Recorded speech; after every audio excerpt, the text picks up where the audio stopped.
সুপ্রিয় বন্ধুরা, আসসালামু আলাইকুম। আফলাতুন নাহার্স কিচেন ইউটিউব চ্যানেল থেকে আপনাদেরকে অনেক অনেক শুভেচ্ছা, স্বাগত এবং ভালোবাসা জানাচ্ছি। সবাই কেমন আছেন? বর্ষাকালের এই সময়টাতে নানা ধরনের রোগ ব্যাধি এবং ভাইরাসের সংক্রমণে আমরা ভুগছি। তো সেখান থেকে রক্ষা পেতে হলে আমাদের সবার আগে দরকার স্বাস্থ্যসম্মত উপায়ে খাবার তৈরি করে খাওয়া, এবং সেটি অবশ্যই হোমমেড ফুড। আর মায়ের হাতের খাবার যদি হয় তাহলে তো কোনো কথাই নেই। আজকে আমি ঠিক তেমনই মায়ের হাতের ইলিশ মাছের ভুনা, যেটা একদম হাতে মাখানো, সেই রান্নাটি নিয়ে এসেছি। যেহেতু বর্ষাকালে ইলিশ মাছের অ্যাভেলেবিলিটি বেশি থাকে, সেই জন্য আমি আপনাদের জন্য ইলিশ মাছ নিয়ে এসেছি। তবে খুব বড় মাছ আমি পাইনি, মিডিয়াম সাইজের মাছ। এখানে 12 পিস মাছ আমি নিয়েছি। এটা সরাসরি আমি আমার মা যেভাবে মাখিয়ে একদম চুলাতে বসিয়ে দিতেন, সেই উপায়টাই আমি আপনাদেরকে দেখাবো। প্রথমে আমি রসুন বাটা 1 টিস্পুন, কারণ ইলিশ মাছে আসলে বেশি রসুন বাটা আমিও প্রেফার করি না, আমার মাও প্রেফার করতেন না, কারণ ইলিশ মাছের যে ইটসেলফ একটা ফ্লেভার আছে সেটা রাখলেই ভালো। আদা বাটা দিব 1.5 টেবিল স্পুন। এখানে আমি কাঁচামরিচ বাটা ইউজ করছি 1 টেবিল স্পুন। এরপরে দিব লবণ। আমরা জানি যে ইলিশ মাছ সল্টি, যার কারণে লবণের পরিমাণটা অল্প দিব, 1.5 টিস্পুন।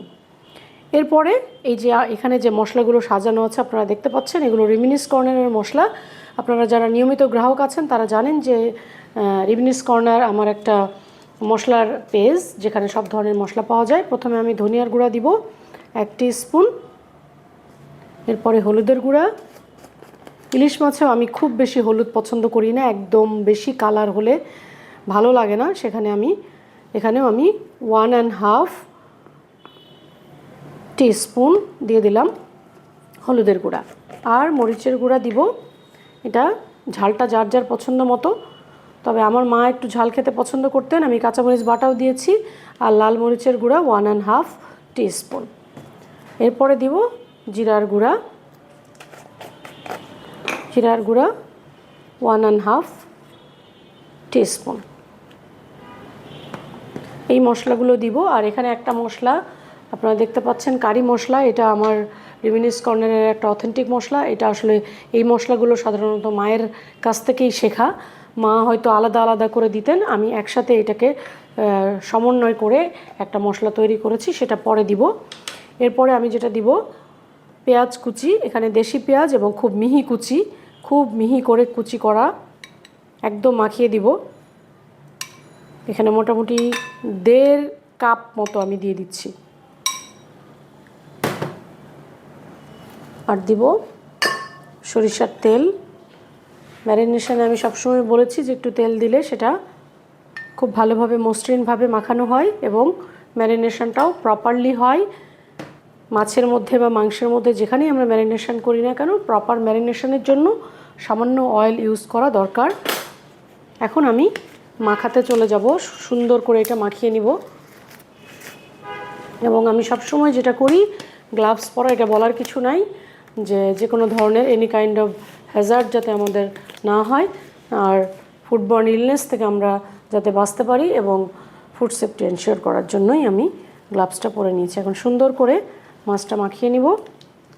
পুরো মশলা যাতে মাছের মধ্যে ভালোভাবে প্রবেশ করে, সেজন্য ভালোভাবে মাখাতে হবে। মাছ মাখানো হয়ে গেছে, এখন আমরা সরাসরি চুলাতে চলে যাব। সরিষার তেল যেহেতু আমি দিচ্ছি, সেজন্যই কিন্তু তেলটা আগে দিচ্ছি, কারণ সরিষার তেল একটু ফোমি হয়।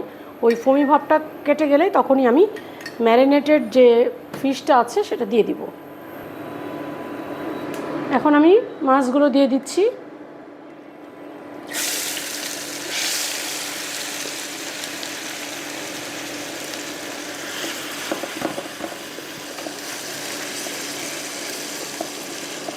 ভালোভাবে বিছিয়ে দিতে হবে। আর এই যে বাটির মধ্যে যে মশলার অংশটুকু আছে, এটা আমি দিয়ে দিতে চাই, কারণ আমার মা সবসময় এটা করতেন। আর এটা করলে নাকি স্বাদ বাড়ে, মা এটা বলতেন। তো আমি সবসময় এই কাজটা করি।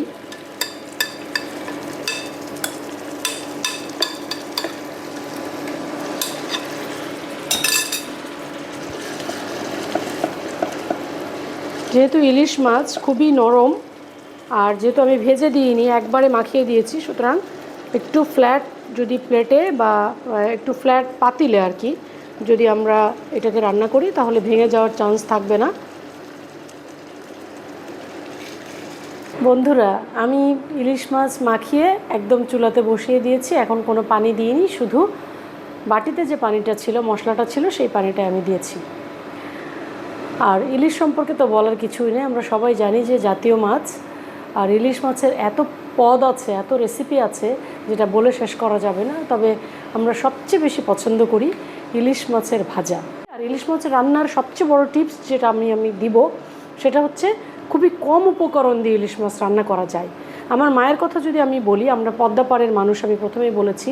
আমার বাবা পদ্মার পাড় থেকে যখন জেলে জাল দিয়ে মাছ ধরতেন, তখন সেখানে দাঁড়িয়ে থেকে সেই জাল থেকে মাছ যখন বের করা হতো, সেই মাছ নিয়ে এসে মাকে দিতেন রান্না করার জন্য।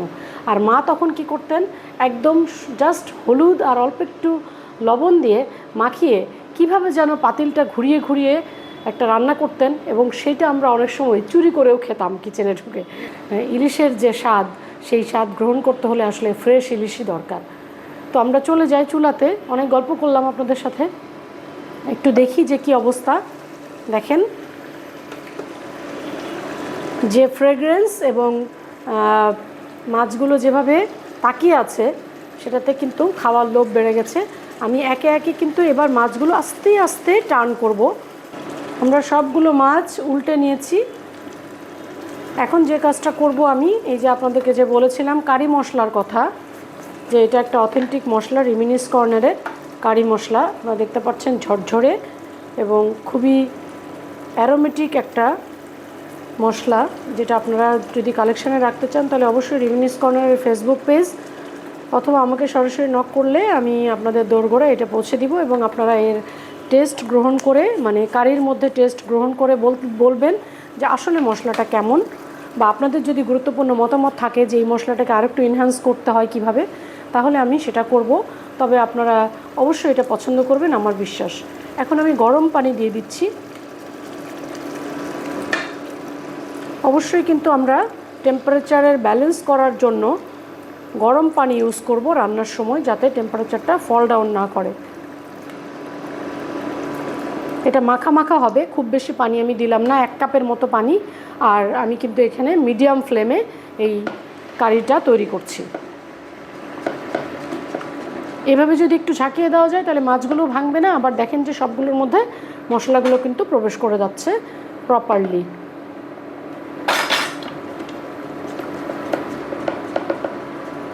এখন ঢেকে দিব 5 মিনিটের জন্য।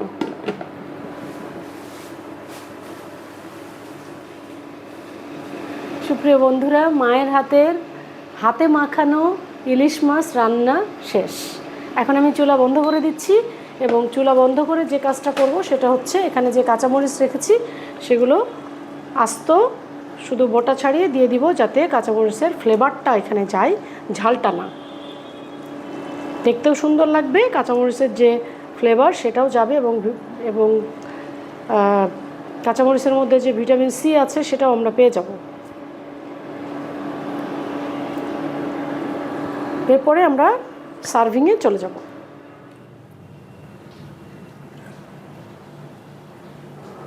সুপ্রিয় বন্ধুরা, মাছ প্লেটে নিয়ে নিয়েছি এবং মাছের প্লেটেই মাছ নিয়েছি।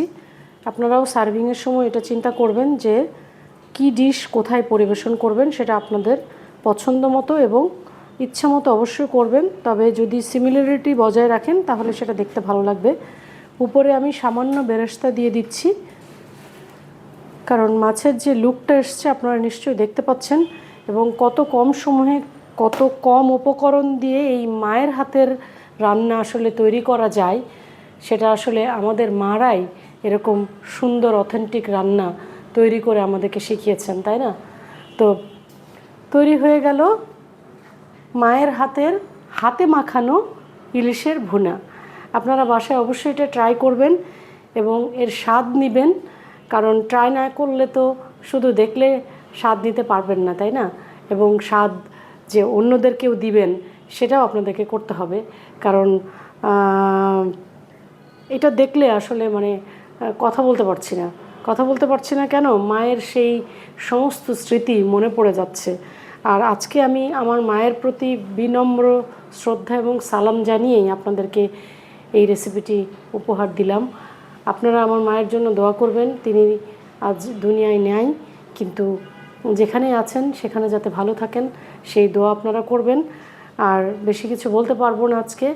চ্যানেলটি সাবস্ক্রাইব করে পাশে থাকবেন, আপনাদের গুরুত্বপূর্ণ মতামত দিয়ে আমাকে জানাবেন যে চ্যানেলটি আসলে কেমন চলছে, আপনাদের কেমন লাগছে। আপনাদের যদি কোনো রেসিপি দেখার মতো হয় বা আমার কাছে দেখতে চান, জানতে চান, তাহলে অবশ্যই কমেন্ট সেকশানে জানাবেন। আপনাদের সবার জন্য শুভকামনা, ভালো থাকবেন, সুস্থ থাকবেন, নিরাপদে থাকবেন, আমার জন্য দোয়া করবেন। স্টে ব্লেসড, ইট হেলদি।